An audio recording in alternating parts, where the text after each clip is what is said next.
The first game we'll show tonight is against Benkő. Now remember, let me go back to this screen. Each player played each player 4 times in all. So that's a lot of games, 28 games in all, and then twice as white and twice as black against each player. So we've already seen one game against Benkő in the previous coverage. We'll see another one tonight. Just a reminder, Charles Benkő was born in France, but he was Hungarian. His parents from Hungary were visiting and vacationing in France. His birthday, July 15th, 1928. He learned chess at the age of 10. Now, he became Hungarian chess champion in 1948. He came to the United States by defection on October 17, 1957, and then the following year, in 1958, he tied for 3rd and 4th at the Poderos Interzonal. That got him his Grandmaster title, and that brought him to this event. Now, Benkő won or tied for first at 8 U.S. Opens. He was inducted into the U.S. Chess Hall of Fame in 1993. Now, the thing to really appreciate Benkő for, in my opinion, is the fact that he qualified for Palma de Mallorca Interzonal in 1970, but relinquished his spot to Bobby Fischer. And of course, Fischer won that Interzonal by a clean 3.5 points, went on to dominate in the candidates matches, and went on to win the World Championship. So I said this the last time, were it not for Benkö's selfless sacrifice, Bobby Fischer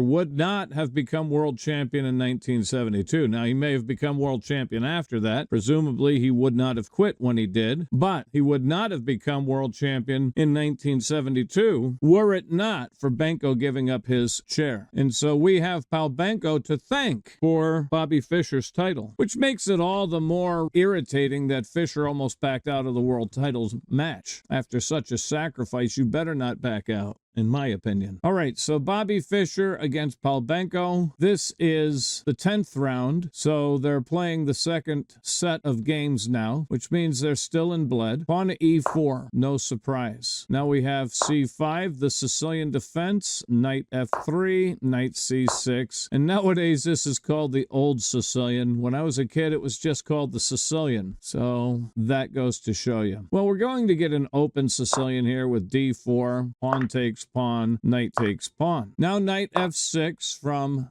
Benkő, knight c3, and we get a classical variation with pawn to d6. And of course, as you know, Bobby Fischer favored bishop c4, whether it would be against a classical or a Scheveningen or a Najdorf or what have you. Sozan's attack, if it's classical or Scheveningen, it's known as Lipnitsky's had he played Najdorf's variation. Now, there is a move that is specifically designed to play against Sozan's attack, and is known as the anti-Sozan. And that's queen to b6. And that's exactly what Benkő deploys here. So the king's knight retreats to e2, pawn e6, kingside castle, bishop e7, bishop b3, kingside castles, king h1, getting out of the queen's line of fire. Now, the whole point is to push this pawn. That's why he's playing that move. But I personally prefer to disrupt this queen's interest in my king by interposing my bishop, developing and attacking the queen. Now that gets a star. However, the most common move is bishop to the g5 square. Marked, okay, got a check mark after all. Ficklebot started with an inaccuracy. But when we played king h1, Ficklebot said knight g3, which is the second most commonly played move. So all of these moves are reasonable, but Ficklebot is doing what Ficklebot does. Now knight a5, hitting the bishop, and now bishop g5 is played. Queen c5 and pawn f4, as earlier predicted, although retreating this bishop, note that the queen is attacking the bishop, retreating the bishop and counterattacking the queen makes perfect sense. Instead, Bobby played f4, defending the bishop. If you attack the queen's going to have to retreat to c7, I would imagine. And then you don't necessarily have to play to f4. You don't want to block your bishop or your knight, but you can just play to f3, and you're perfectly fine. It gets a star. In this game, Bobby chose f4, and we get b5 from Benkő. No doubt coming to b4 unless Bobby stops it. Well, Bobby ignores the b-man and plays knight g5. g3. So I said no doubt intending b4, but usually bishop b7 is the move played here. It's not what Palbenko played. Palbenko did play b4, and that gets questioned from our annotator. Bishop b7 is the usual move, although you can play moves like knight takes bishop, which is very active. But if you're not wanting to open either the C file or the A file, then you'll retreat your knight, which is certainly playable. You'll see the green arrow there. The bot says play knight c6. But then it gets a question mark. Okay, that's, again, Ficklebot doing what Ficklebot does. When we play knight takes bishop, it says no, play knight c6. When we play knight c6, it says no, that's a mistake. You shouldn't have listened to me, says Ficklebot. Well, Palbenko didn't play any of those moves. He played b4, hitting my knight, and we ignore that hit with e5. That's quite a clever move. So d takes e5. Note that pawn takes knight is not as good here. Probably playable, but look, the eval bar, oh, it gives it a full blunder? That's hard to believe. Not sure why that gets a full blunder. I'm taking here. You're going to have to take my pawn, and then you're going to allow me to play bishop to h6, hitting your rook. But it's less than a 1-point advantage. It's hard to call that a blunder in my mind. But d takes e5 was the right move and the move that was played. Now bishop takes the knight, and that gets an exclam from Ficklebot. Now you can also put either of your knights on the e4 square because it hits the queen. So for example, knight e4, inaccurate. Oh, it changed its mind. That's right, because it doesn't matter which one you use. You can use either one. It's the same either way because it's going to compel knight takes knight either way. And then the other knight, if you started with this one, the other one would come in and capture, and you get the same exact position either way. Force that queen back. So you can play that move as well. Got a star in the end. But this one gets an exclam from the bot. And g takes the bishop here is marked inaccurate. Well, it opens up the king, doesn't it? So apparently take the knight. That seems more reasonable. And I'm going to go ahead and take the pawn with my bishop. And that x-ray defends b2. So if c takes b2, then bishop takes b2. Bada bing. He'll probably develop his final bishop. Okay, that's marked inaccurate. Okay, hit the queen instead. Fine, but I like to develop.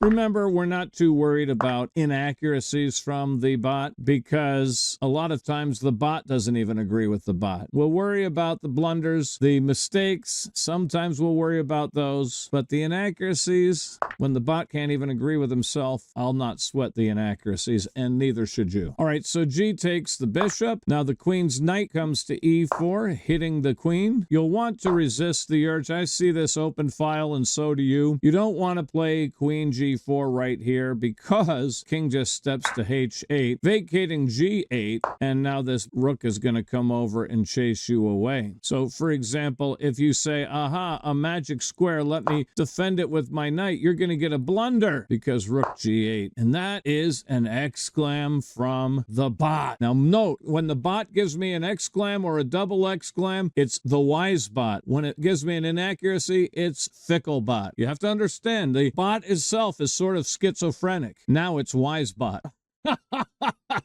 All right, so anyway, we're going to resist queen to g4. Even here, you might say, well, I'll just play my knight then. Okay, I'm going to fork. And if you take my queen, I'll take yours. So you see the eval bar favoring black in this position. Let's go back. Best is to just play the knight to e4 right away and make that queen run away. So queen d4 was played. That's marked inaccurate. And of course, it's a winning threat with the queen here. Queen takes queen is the threat, but apparently queen c7 is safer. For whatever reason. Queen d4 was played and queen h5 marked wrong, and now queen g4 is being recommended. The better way in this particular position after king h8, I suppose c3 here. We still want to avoid the knight h5. That's still not going to work. That's still going to be bad. For the same reason as before, but I'd imagine c3 doesn't like c3. It says queen h4. Okay. I was thinking c3, maybe he would take. Okay. Apparently, I'm just wrong. Anyway, queen h5 not liked. Fickle bot. Knight takes b3 was played here. That's a blunder. Pawn takes pawn, the best way to keep the pressure on to white. And wait till you see, I actually made a YouTube video on this position not long ago, so check it out on my YouTube channel, because chess.com had this position right here as a puzzle, in a puzzle format. Pawn takes pawn is the necessary move. We don't want to play rook a d1, I don't think. Nope, that's questioned. The bot says just take that knight that's hanging way over there. To be honest, I didn't even consider that move. I'm more focused on the king. Don't take this pawn. Now the bot says play queen g4. The move I had my eye on right here was knight f5. And I get an exclam. And, you know, of course, I'm hitting the queen, so he's got to take, look at these pawns. That's what was in my mind. And then, of course, take the pawn. There's potential nasties looming everywhere. Here's even better. This threatens checkmate and simultaneously hits the queen. All right. Knight takes looks so good. You're getting the bishop, you're hitting the rook, you're left with the bishop pair, but you're not even going to get a chance to move them because Bobby is going to be able to unleash a brilliancy. By the way, I should mention that since this pawn is hanging, I should mention this as well, that just leads to a mate because queen h6 here. After pawn takes, we get knight h5 here. Right. It's the same as what ends up being played after knight takes b3. Bobby goes ahead and plays queen h6, double exclam, and says, please take my rook because I'm coming knight h5. Well, he goes ahead and tries e takes f4, thinking that he's going to discover a defense against queen g7 checkmate. But after knight h5 is played and f5 is played, then queen's rook to d1 hits the queen. Queen e5 is still defending, but now the move that really is going to knock your socks off. How do we interfere with this queen's defense of the g7 square? That's right, ladles and jelly spoons. This knight can come to the f6 square, blocking the queen. You say, so what? I'll just capture it with my bishop, reinitiating the defense of g7. Well, the thing of it is that bishop is under super attack, and I can take it with check. And of course, that threatens checkmate on the next turn. So the only way to avoid the checkmate is to take the knight. And that relinquishes the queen. And he played a few more moves. Knight c5, queen g5 check, king h8, queen e7, hits the knight, hits the rook. He decided to play bishop a6 and give up the knight. Note that giving up the knight here to defend the rook doesn't work because I can simply play my rook up and we're going to get these rooks over here.